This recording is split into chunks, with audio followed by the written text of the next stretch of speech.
네, 여러분 이어서 우리 42페이지 18번으로 보겠습니다. 자, 입금에 대한 설명이다. 옳은 것을 찾는 문제네요. 자기 주식을 취득하여 소각함으로써 생긴 이익은 입금에 해당하나 매각함으로써 생긴 매각 차익은 입금에 해당하지 않는다. 자, 틀렸는데 여러분 이게 반대로 되어 있는 거예요. 자, 자기 주식 내가 삼성전자라고 해봐요. 삼성전자가 이 주식 내 주식 어떻게 취득하겠습니까? 시장에서 돌아다니 주식시장에서 내 주식을 내가 사는 거예요. 삼성전자가 삼성전자 주식을 샀다는 거야. 그래서 내가 갖고 있다는 거야. 삼성전자가 이걸 갖고 있어. 그걸 우리 뭐라고 불러요? 자기 주식이라고 불러요. 자기 거를 자기가 갖고 있다고 해서 자기 주식. 자, 이거를 여러분 밑에 정리부터 보시죠. 자, 우리가 앞에서 많이 봤던 거. 세법은 여러분 이 자기 주식을 다시 주식시장에 내놓았다는 거야. 그 사이에 주가가 올랐대. 그러면 샀던 거 금액보다 이익이 생기겠죠, 회사는? 그러면 그거를 자기 주식 처분 이익이라고 하는데, 세법은 이거를 입금으로 본대요. 세금 내라 이거야. 세금 내고, 기분이 좋지 너. 세금 내고 자본을 늘려라 이거예요. 자기 주식 처분할 때 손실이 생겼대. 내가 샀던 금액보다 주가가 떨어져서 시장이 다시 처분할 때 손해가 생겼다는 거예요. 그럼 세금을 줄여준 효과를 준다는 거예요. 그렇게 보겠다. 누구는? 세법은. 자, 회계는 어떻게 본다고요, 여러분? 회계는 이 자기주식 처분 이익을 자본잉여금으로 본다. 어떤 차이가 있어요? 둘 다 여러분 이익이라는 단어를 봤을 때 기분이 좋죠. 이 기분이 좋다는 건 결과적으로 어디에 반영이 된다는 거예요? 자본이 늘어난다는 거야. 그래서 회사는 좋아한다는 거야. 순자산이 늘어나니까. 그런데 그걸 입금으로 세법처럼 입금으로 본다는 거는 세금 내고 자본 늘려라 라는 거고, 자본잉여금은 세금 안 내고 바로 자본이라는 건물의 2번 자본잉여금 층에 바로 입주한다는 거죠. 세금 안 내고 입주한다는 거야. 그래서 총 크기는 커져요. 자본의 크기는 커지지만 중요한 거는 세금을 내고 들어오느냐 안 내고 들어오느냐, 그게 차이가 있다는 거예요. 자, 회계는 자본잉여금의 증가로 보니까 세금 안 내고 자본을 늘리는 걸로 보겠다라고 하는 거야. 처분 손실이 생겼다. 그럼 그거는 회계는 여러분 자본 조정의 일부로 봅니다. 자본 조정은 여러분 대부분 마이너스 효과를 주는 것들인데 꼭 그런 건 아니고요. 자, 아무튼 자본 조정으로 본다는 거예요. 자본이라는 건물의 자본 조정 층에 입주한다는 거예요. 마이너스 효과를 주면서 입주하는 거예요. 자본 조정. 자, 자기주의 처분 손실이라는 걸 그렇게 본다라고 하는 건데, 그래서 세법과 회계의 관점이 다르다라고 했죠. 요거 앞에서 몇 번 반복했던 거고요. 자, 근데 이게 지금 여기서 처음 나온 거. 자기 주식을 갖고 있다가 여러분 다시 시장에 내놓지 않고 그대로 소각했대. 태웠대요. 자, 소각했을 때 회사가 이익이 생겼다. 감자 차익이 생겼다라고 하면 세법은 그거는 입금 불산의 항목으로 봐요. 요것도 이익이니까 자본이 늘어난다고요. 자기 주식을 소각하면서 회사로서는 이득이에요. 그런데 그거는 세금 안 내고 그냥 자본을 늘리는 입금 불산입 항목으로 보겠다는 거죠. 세법은. 자기 주식이 소각했을 때 손실이 생겼어요. 감자 차손의 일환인데요. 감자 차손이라는 카테고리 중에 일부 이름인데, 자기 주식 소각 손실은 역시 자본을 줄이긴 하지만 송금은 아니다라는 거. 송금 불산입 항목이라는 거. 그러니까 세법은 자기 주식 소각 이익이나 소각 손실을 세금을 더 내거나 덜 내는 효과로 보지 않는다는 거예요. 회계도 마찬가지라는 거야. 회계도 감자 차익은 자본잉여금, 감자 차손은 자본 조정. 지금 자기주식 처분이익이랑 감자 차익이랑 똑같이 본다는 거죠. 회계는 주주와의 거래이기 때문에 이거는 세금 낼 게 아닙니다라고 회계는 보고 있다는 거야.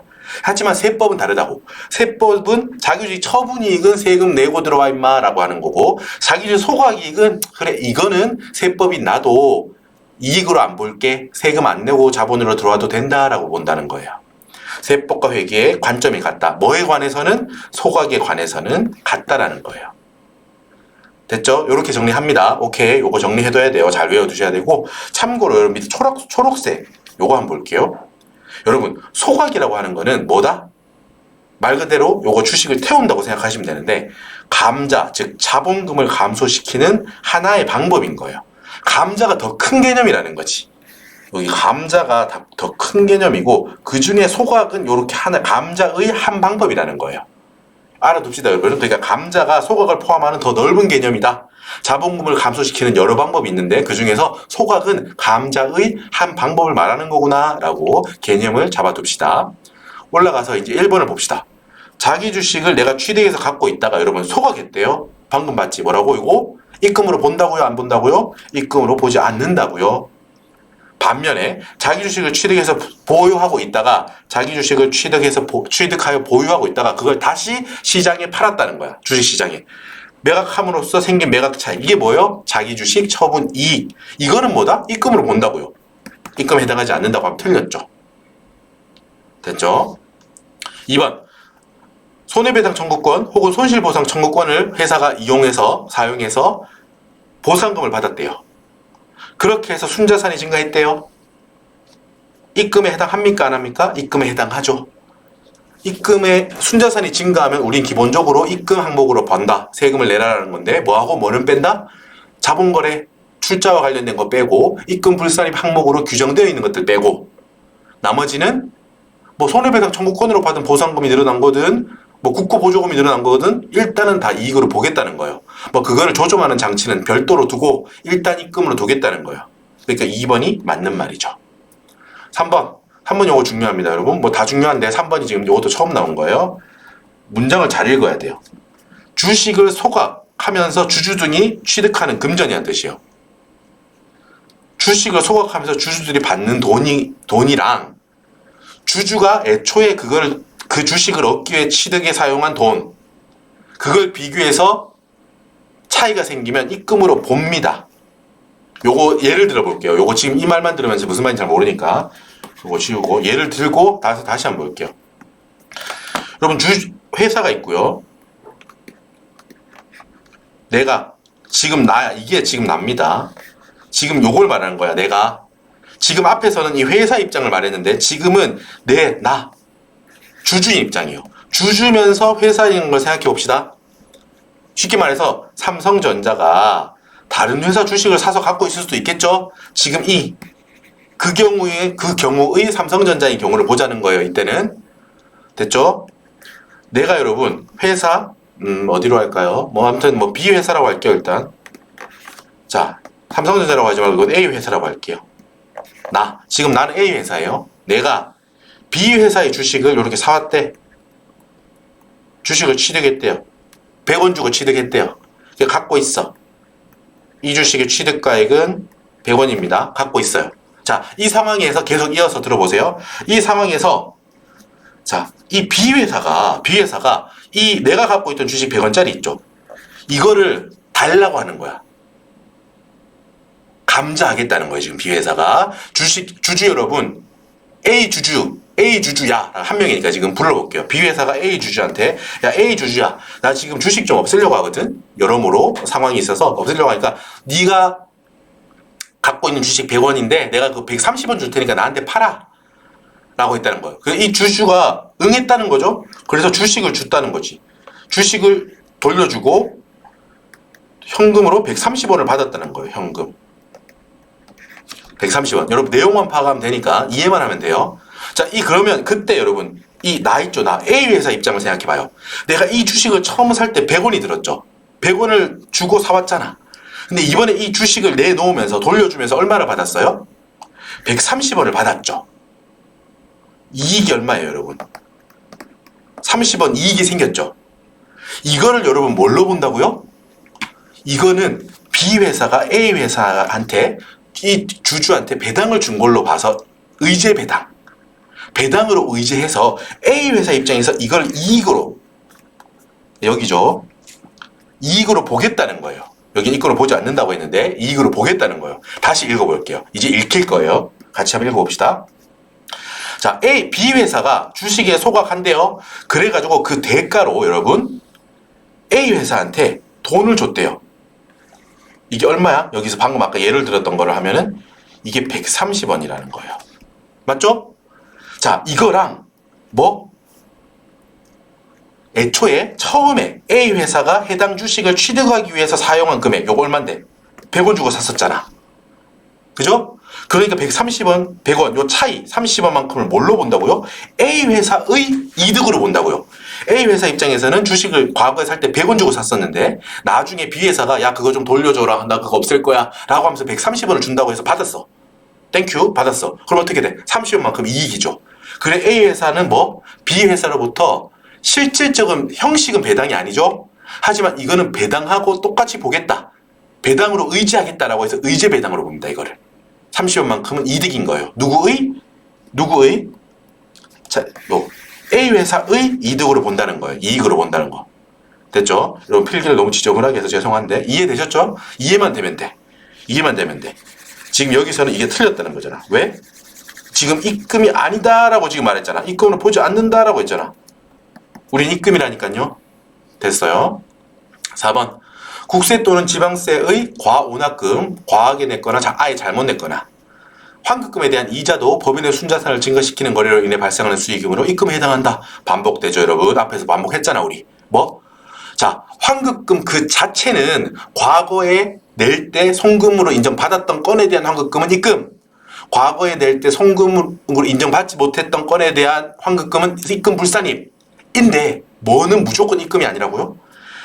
나라가 야 미안하다. 그거 네가 그동안 많이 냈던 거에 대한 보상으로 조금 더 얹어줄게 라고 하는 환급금에 대한 이자는 뭐라고요? 원본인 환급금이 입금인지 송금인지 여부하고 아예 상관없이 무조건 입금 불산입 항목이라고 했죠? 보상의 성격이니까 나라가 미안해서 주는 거니까 미안해서 줬다 미안하다고 해놓고 줘놓고 또 거기에서 세금을 뜯어가는 거는 이상하다라고 해서 그거는 아니라고 했죠? 오케이. 5번 정기분 업무 관련 없는 업무 무관 자산 재산세. 자 이제 우리 바로 풀 수 있다. 이거 어때요 여러분? 송금 불산입 항목이죠 이거? 업무 무관 자산에 대한 재산세 보유세니까 어때요? 환입할 때 입금에 해당합니까? 아니라니까. 입금 불산입 항목이라고 했잖아. 과거에 낼 때 송금 불산입이면 돌려받아도 입금 불산입이다. 오케이 넘어가겠습니다. 자 점점 익숙해지죠. 같은 게 반복되니까요. 자 1번 다시 19번 볼게요. 법인세법에서는 엄밀한 의미에서 순자산을 증가시키는 거래에서 발생한 수익으로 보기는 어렵지만 특별히 입금으로 산입하도록 규정하고 있는 것들이 있다. 맞는 표현입니다. 요거의 문장을 여러분 그대로 받아들여 주세요. 뭐다? 순자산을 증가하다고 볼 수 없지만 애매하지만 특별히 이건 입금으로 보자 라고 하는 항목들이 있다라는 거야. 이거는 그럴싸한 표현이죠. 딱 봤을 때. 그리고 이건 맞는 표현인 거예요. 우리 객관식 볼 때 아까 말했듯이 그럴싸한데 아닌 게 있고 그럴싸해서 처음 보는 표현이지만 그럴싸하기도 하고 정답인 경우도 있는 거야. 맞는 경우도 있는 거야. 이게 바로 맞는 경우인 거예요. 우리가 이런 표현에 대해서 자주 접하는 표현은 아니야 이게. 뭐 입금의 엄밀한 정의 지금 이게 아니잖아. 세법상 정의가 나온 게 아니고 일반론적인 지금 법인 이론이 나온 거예요. 법인세 이론이. 자 기본적으로는 우리가 이렇단 말이에요. 아까 말했듯이 순자산 증가하는 거는 수익으로 보고 입금으로 보고 다만 자본 거래와 입금 불산입으로 규정된 거는 뺀다 라는 게 기본적인 정의인데 여기 보면은 법인세법 상에서는 순자산이 증가했다고 보기 어렵긴 해. 그런 케이스에 대해서도 일부 그냥 정책적인 목적에서 뭐 다양한 케이스를 예로 들었습니다만 이걸 하나하나 다 외울 필요는 없습니다. 그냥 엄밀한 의미에서는 순자산이 증가하지 않은 경우에도 과세 형편 개선이나 조세 회피 방지 등 여러 가지 조세 정책적인 목적상 입금으로 보는 거래도 있다. 이 정도로 정리해두면 됩니다. 됐죠? 1번은 맞다라는 거야. 자, 2번. 각 사업연도의 소득으로 이미 과세된 소득은 입금에 해당하지 않는다. 맞았죠? 요거 과거의 표현은 뭐? 2월 입금이라는 표현이라고 했잖아. 2월 입금은 여러분 이제 다시 한번 밑에 다시 한번 적어놨을 거야. 이미 과세된 소득이라는 표현이 2월 입금하고 같은 표현이에요. 과거에 2월 입금이라고 불렀던 걸 이거 괜히 그냥 어려운 표현이다. 쉽게 표현하자. 과거에 이미 과세된 소득이란 말이야. 그거는 뭐다? 과거에 이미 정기 이전에 과거에 이미 과세됐으니까 만약에 이거를 다시 과세하면 이중과세가 되는 거잖아. 그렇기 때문에 이거는 다시 과세하지 않기 위해서 입금 불산입 항목으로 규정하고 있다는 거야. 어떻게 보면 당연한 거예요. 하지만 짚고 가자는 거예요. 세법이. 야 과거에 이미 과세된 건에 대해서 다시 네가 만약에 입금으로 계상한다면 그건 입금 불산입 할 거야 라는 말이에요. 그러니까 2번은 맞는 표현이죠. 은근히 자주 나오죠. 3번 특수 관계에 있는 법인으로부터 유가증권을 시가보다 싸게 샀다. 그때 시가와 싸게 산 금액과의 차익은 입금에 해당한다. 여러분 똑같은 문장이야 이건. 아까 나왔던 거잖아. 틀렸다. 어디가 틀렸는지 봐요. 지금 제가 읽을 때 딱딱 끊으면서 읽었죠. 특수관계 맞아 있었어야 됐어. 법인 아니야. 특수관계에 있는 개인으로부터 유가증권을 싸게 사는 경우 차익을 입금에 해당한다고 했잖아. 뭐 어디가 달랐어요? 특수관계에 있는 법인이 아니라 특수관계에 있는 개인으로부터였잖아요. 그죠? 꼼꼼하게 공부해 둡시다. 또 어디서 변형될지 모른다고 했죠? 유가증권이 아니라 무슨 재고자산이라고 나올 수도 있고, 맞죠? 특수관계에 있다가 아니라 없는 개인이라고도 나올 수도 있고, 잘 공부해 둡시다. 4번 자산수중이익, 국고보조금은 제외하고요. 자산수중이익과 채무면제이익 중 2월 결성금의 보전에 충당된 금액은 입금에 해당하지 않는다. 너무 땡큐다. 기억나세요, 여러분? 앞에 표현했죠. 아까 전에는 자산수중이익과 채무면제이익이라는 딱 명칭은 안 나오고 자산을 누군가부터 공짜로 받아서 기분 좋다. 내가 갖고 있던 채무가 사라지면서 얻게 되는 그 가액 뭐 이런 식으로 애둘러서 표현했지만 우리 명칭도 같이 공부해두자고 했죠. 자산수중이익, 채무면제이익은 기본적으로 입금이다 아니다? 기본적으로 입금이라고요. 그런데 그 기분 좋음, 입금 중에서 2월 결성금, 과거로부터 우리가 짐처럼 해서 갖고 있는 2월 결성금을 없애는데 보전하는데 충당된 금액에 대해서는 입금 불산입으로 보겠다. 세금 안 내도 되게 하겠다라고 했죠. 오케이. 5번. 직전 사업연도에 송금으로 인정됐었다는 거야. 그게 올해 자비구로 계상된 경우 입금에 산입한다라고 했는데 맞는 표현인데 여러분 요거 헷갈리면 안 돼. 요거 헷갈리기 쉽다기보다 오해하면은 틀리기 쉬운데 자 아까 우리 했죠? 과거에 송금으로 인정받았던 건에 대해서 나중에 돌려받으면 입금이다. 과거에 송금 불산입 항목이 나중에 돌려받으면 입금 불산입 항목이다. 요게 정답. 요렇게 해석하면 되고 이게 같은 내용인데 볼게요. 작년에 직전 사업연도에 송금으로 산입됐대. 송금으로 인정됐다고 생각하면 돼요. 이 송금 산입이라는 표현 때문에 헷갈릴 필요 없다고. 송금으로 인정된 금액이 환급돼서 회사가 이걸 자비익으로 계상했대요. 이익으로 손익계산서에 이익으로 계상해 뒀다는 거야. 자, 이 경우에 여러분 잘 들으세요. 요거가 조금 헷갈릴 수 있어. 그럼 손익계산서에 이익으로 계상해 뒀는데 그걸 또 입금 산입한다는 뜻인가? 그럼 이중으로 입금 산입되는 거니까 이건 틀린 게 아닌가요? 라고 충분히 오해할 수 있어요. 하지만 여기서의 의도는 그게 아니고 자비익으로 계상해뒀다면 그 자비익 계산거를 인정하겠다는 표현이야 이게. 입금에 산입하는 걸로 인정하겠다라는 표현인 거죠. 오해할 수 있습니다. 이거는. 그렇게 해석할 수도 있어. 지금 이해돼요? 아니 손익계산서에 자비익으로 이미 계상해놨는데 또 입금 산입이라는 입금 산입 뭐 유보 하면 더블링 되는 거 아닙니까? 중복되는 거 아닌가요? 그래서 이거 틀린 걸로 나는 해석할래요 라고도 말씀하실 수 있는데 여기서 이 출제하신 분의 의도는 뭐다? 입금으로 인정한다는 거야. 여기도 과거에 송금 산입된, 송금으로 인정됐다는 이 표현이에요. 여기서는. 과거에 송금 산입된 금액, 과거에 송금으로 인정된 금액이 나중에 환입됐다면 그거는 입금으로 인정하겠다라는 표현으로 봐야 돼요. 여기서는. 해석의 문제인데 아까 그렇게 해석하셨다고 해서 틀렸어요라는 말씀을 제가 드리는 게 아니에요. 객관식이잖아요. 객관식이기 때문에 지금 3번이 명확하죠. 3번이 틀린 게 명확하잖아. 그 경우에는 5번이 입금 산입으로 해석할 수도 있지 않습니까? 라고 말씀하시는 것도 맞다고요. 그렇게 볼 수도 있는데 지금 5번의 의미가 지금 3번이 확실히 틀렸으니까 5번을 읽을 때 지금 5번의 표현은 지금 해석을 할 때 새로 송금 산입한다, 새로 입금 산입한다라고 해석하는 게 아니구나. 지금 말씀하신 게 교수님 출제자의 의도가 과거에 송금으로 인정된 산입됐다는 표현이 송금으로 그 법인세를 계산할 때 송금으로 인정됐다는 표현으로 봐야겠구나. 후에도 입금으로 인정하겠다는 표현으로 봐야겠구나. 이렇게 해석해 주시는 거예요. 알았죠? 요 정도까지는 여러분 출제 오류라고까지 볼 수 없습니다. 해석이 문제이기 때문에. 그죠? 입금 산입 세무 조정을 한다라고 표현하면 이건 틀린 표현이겠죠. 무슨 말인지 알아요? 손익계산서에 자비익으로 계상된 경우 입금 산입 유보로 세무 조정을 한다라고 만약에 했으면 그건 틀린 표현이 맞아요. 그건 명백히 틀린 거야. 하지만 입금에 산입한다라는 표현은 입금에 포함한다 라고도 해석할 수 있잖아요. 그렇기 때문에 5번은 일단 세모로 봤더라도 맞구나. 왜? 3번이 아예 틀렸으니까. 요렇게 우리 푸십시다. 아셨죠? 자, 볼게요. 이제 5번까지 했으니까 넘어가고.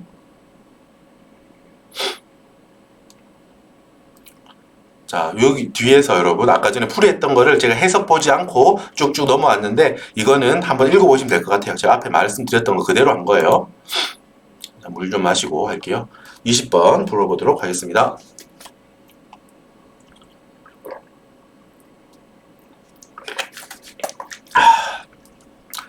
자, 입금 및 입금 불산입에 대한 설명이다. 옳은 것은 찾는 거예요. 자, 그러면 여러분 뭐 당연한 거지만 마음 급하다고 해서 그냥 막 1번부터 읽지 마시고 이게 맞는 걸 묻는 건지 틀린 거 묻는 건지 해보셔야 돼. 확실히 보시고 넘어가세요. 자, 채무의 출자 전환 시 시가가 액면가액에 미달하는 경우 입금에 산입되는 채무 면제 이익은 발행가액에서 액면가액을 차감하여 계산한다. 이게 맞는 건데. 자, 1번 풀이를 봅시다. 출자 전환 앞에 풀이에서 뭐라고 했어? 자, 회사가 상황이 좀 안 좋아. 그래가지고 채권자한테 말하는 거야. 제가 지금 요거 원금이랑 이자 갚기 너무 힘든데요. 저희 주주로 바뀌어주시겠습니까? 채권자 하지 마시고 저의 주주가 되어주세요. 그래 지금은 제가 뭐 당장 이자는 못 드리게 되겠지만 요거 주주가 되어주시면 나중에 우리 회사가 대박 나면 배당이랑 엄청 많이 드릴 수 있어요. 라고 읍수하는 거예요. 그 상황을 생각해. 그게 그때 하는 게 출자 전환이라고요. 채권자 입장에서 주주 입장으로 바뀌는 거야. 즉, 알겠죠? 내 입장에서는 채무가 주식으로 바뀌는 거예요. 자, 그때 채무가 일단 면제되는 거잖아요. 그죠? 내가 갚아야 될 빚은 없어지는 거잖아. 그죠? 주주한테는 내가 그 주주한테 뭐 배당을 주긴 해야 되겠지만 그 원금을 보장해 주진 않는 거잖아요. 됐죠? 자, 채무 면제 이익을 얻게 돼. 회사가 힘드니까. 그 경우에 있어가지고 여러분, 자, 주식의 시가를 초과하여 발행된 금액은 회사의 채무면제 이익으로 봅니다. 경우를 따라서 밑에 예를 볼게요. 숫자로 봐야지 확실히 알게 돼요. 자, 시가는 7,000원인데요. 시가는 7,000원인데 이때 우리는 발행 만원짜리 빚을 없애면서 우리 시가 7,000원짜리 주식을 발행했대요. 이해돼요? 없애는 빚은 만원짜리를 없애면서 시가는 7,000원짜리인 주식을 줬대요. 그 채권자한테. 이제 채권을 받으면서 주식을 주는 거죠. 이제부터는 저희 주주입니다. 채권자 아니에요. 이자 달라 하지 마세요. 라고 하면서 만원짜리를 받고 7,000원짜리를 줬대요. 이해돼요? 지금 상황 생각해봐. 그러면 지금 회사는 얼마 이익이요? 만원짜리 빚을 없애면서 시가 7,000원짜리 주식을 줬대. 3,000원만큼 이득이죠. 채무면제 이익 3,000원인 거예요. 이게 일반적인 경우고요. 만약에 시가가 액면가액에 미달한데 지금 내 주식이 안 좋아. 상황이 안 좋아. 그래서 액면가액 5,000원인데 주식이 4,000원밖에 지금 안 한대. 주가가. 그때 만원짜리 주식이 아니라 만원짜리 채권을 없애면서 4,000원짜리 주식을 줬다는 거야. 채권자한테. 그럼 이제 주주가 됐겠죠.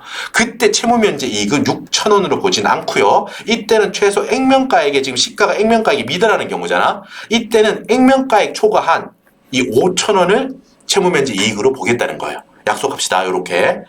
자, 보통 위의 경우, 파란색 경우를 알고 있는 게 좋습니다. 보통은 여러분 어때요? 액면가액보다는 시가가 높은 게 보통의 경우잖아, 우리가. 됐죠? 회사 물론 어려우면 이렇게 빨간색인 경우도 있겠지만 알아두자라는 거예요. 경우 1, 경우 2를 다 알아는 둬야 된다라는 거예요. 하지만 경우 1이 좀 더 일반적인 경우겠거니 라고 하고 알아둡시다. 자, 봅시다. 풀이는 앞 페이지가 아니고 윗 페이지. 1번. 자, 여기서는 하지만 액면가액이 미달하는 경우가 나왔죠. 시가가 아까 밑에 빨간색 4,000원, 액면가액이 5,000원이면서 여러분 채무는 만원짜리가 사라진다. 만원짜리 채무가 사라진다라고 했어요. 이때 여러분 옆에 주식이 여기 5,000원짜리 주식이 생기는 거지. 그러면서 채무 면제 이익은 5,000원으로 보겠다는 거예요. 시가가 4,000원이라서 시가와 없어지는 채권 채무 만원의 차이 6,000원이 아니라 5,000원을 보겠다.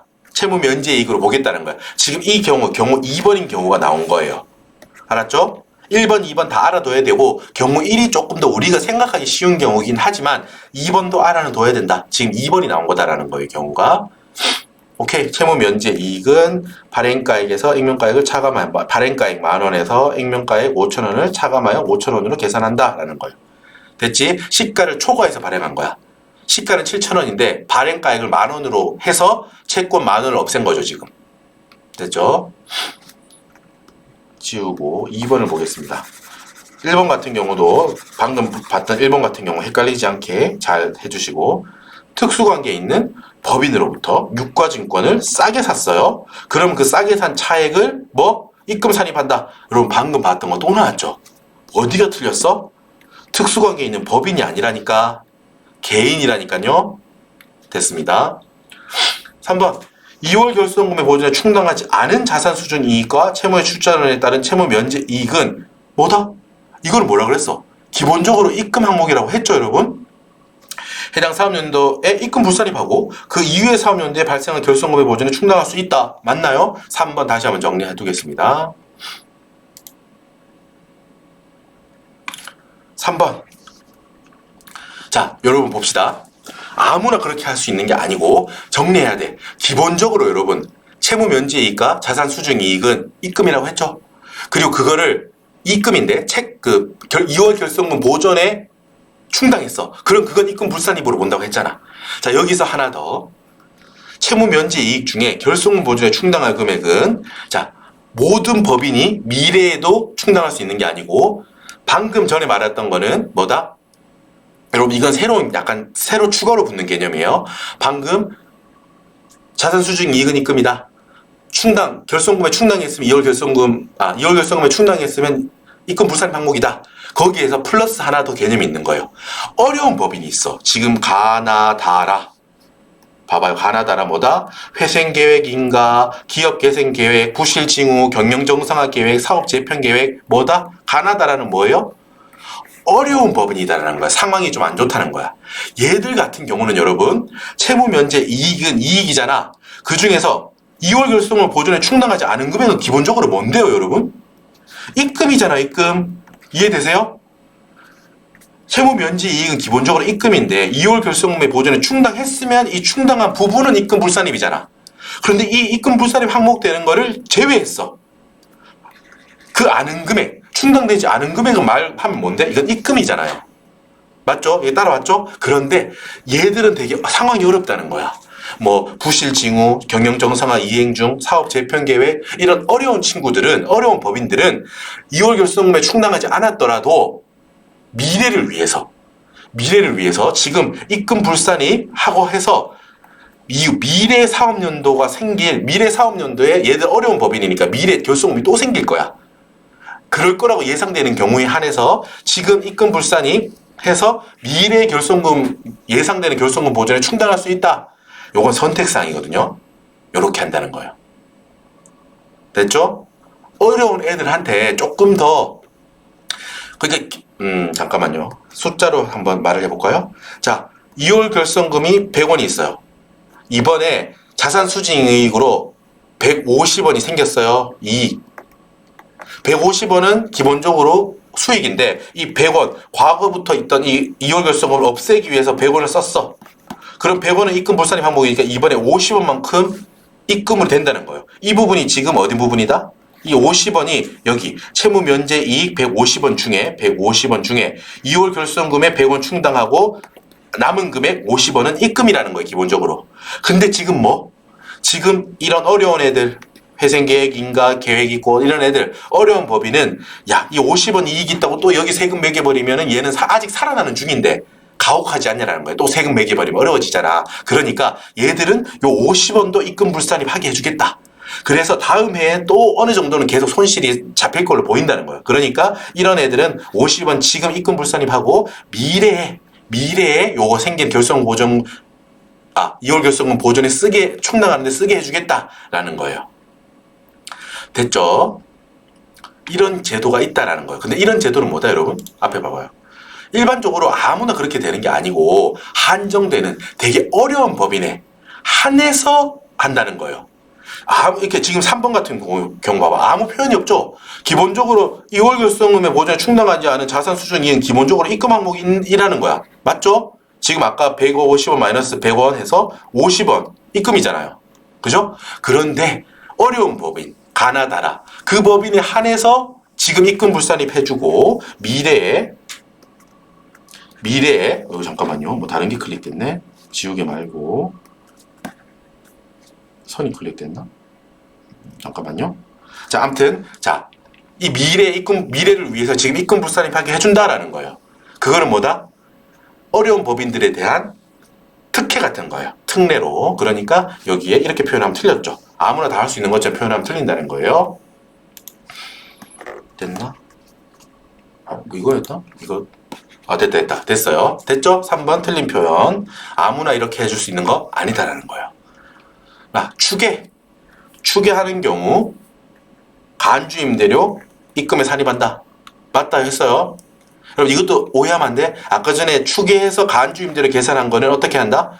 추계 소득 금액에 더해준다고 했죠. 그 입금에 산입한다는 표현이 여기서도 똑같다는 거야. 입금 산입이라는 세무 조정을 한다는 게 아니고 입금에 포함하겠다. 이 산입은 입금 산입한다는 표현이 아니고 입금에 포함한 걸로 포함하겠다 이런 표현으로 보셔야 돼요. 자, 이게 또 나왔지. 주택 간주 임대료 계산하지 않나요? 아니죠. 추계할 때는 주택에 대한 간주 임대료 계산한다고 했잖아. 됐죠? 5번. 간주 입금 계산 시 차감하는 수입이자에는 기간 경과분 미수이자를 제외한다. 아닙니다. 기간 경과분 발생주의로 우리 계산해요. 이때 아까 전에 지금 뒤쪽에 정리하면 되어 있을 텐데 기간 경과분 미수이자라는 게 여러분 발생주의를 말해요. 실제 현금주의로는 아직 돈을 받은 게 아니지만 기간이 내가 이 이자를 수령할 권리가 생겼다는 거죠. 이게 회계에서 우리 처음 배우는 개념이잖아요. 그죠? 내가 현금으로 받은 현금 이자 수익은 아직 아니야. 하지만 내가 이 이자를 수령할 기간이 경과했다는 거야. 실질적으로 돈은 1년 뒤에 받겠지만 올해 내가 6개월 해당되어 가지고 나는 수익으로 기분 좋을 권리가 있다는 거죠. 그래서 미수 수익 잡으면서 이자 수익 인정하는 거죠. 차변의 미수 수익, 현금은 아니지만 차변의 자산, 미수 수익이라는 자산 잡으면서 대변의 이자 수익 이렇게 수익으로 인식하잖아. 발생주의죠. 자, 이런 발생주의라는 설명을 잠깐 드렸고 아까 전에 우리 추계가 아닐 시 여러분 추계가 아닐 시 어땠어요? 추계 결정 외의 장부를 썼음에도 불구하고 우리가 간주 임대를 계산할 때 뭐 차입금 과다 부동산 주된 법인 주업으로 하는 법인들 있잖아요. 임대 할 때 건설비 상당히 적수 빼주죠. 그리고 또 뭐 빼준다고? 여기 임대 사업 부분에서 발생한 금융 수익을 빼준다고요. 여기도 안 빼주면 이중과세 되니까 금융 수익에 대해서는 세금을 낼 거니까 이만큼은 빼줄게 라고 했죠. 이때 여러분 볼게요. 이 금융 수익은 아까 전에 여기까지는 안 봤는데 금융 수익은 알고 보니까 발생주의에 의한다는 거예요. 현금으로 받은 부분만 빼고 이런 게 아니고 발생주의로 계산했을 때 회계가 이자 수익으로 인정한 부분이 있다면 그 금액을 빼줄게 라는 거예요. 됐죠? 자, 선수이자랑 인정이자는 제외한다. 요것도 알아둡시다. 일단 발생주의로 보니까 기간 경과분에 대해 인식한 이자 수익도 이때 차감하는 금융 수익에 포함한다. 발생주의로 보는구나 라는 거예요. 되셨죠? 자, 여러분 이렇게 해서 어느새 우리가 조각 3번을 이제 마무리했어요. 그죠? 자, 이렇게 40 몇 페이지 또 앞쪽으로 왔네요, 페이지가. 자, 여러분 이렇게 수고 많으셨습니다. 잠깐 쉬었다가 다음 조각에서 뵙도록 하겠습니다. 수고 많으셨습니다.